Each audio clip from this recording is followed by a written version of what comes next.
رحلة إلى البحر، شمس ساطعة، سماء صافية،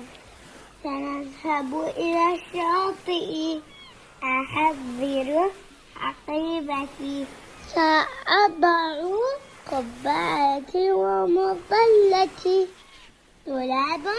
ونظارات السباحة، ومقم شمسي ومنشفتي، وسوف أشرب العصير البارد،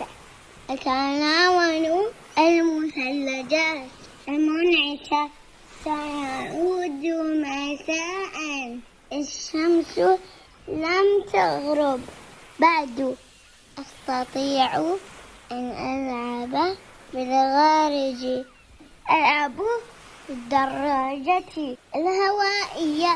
حتى مغيب الشمس، أن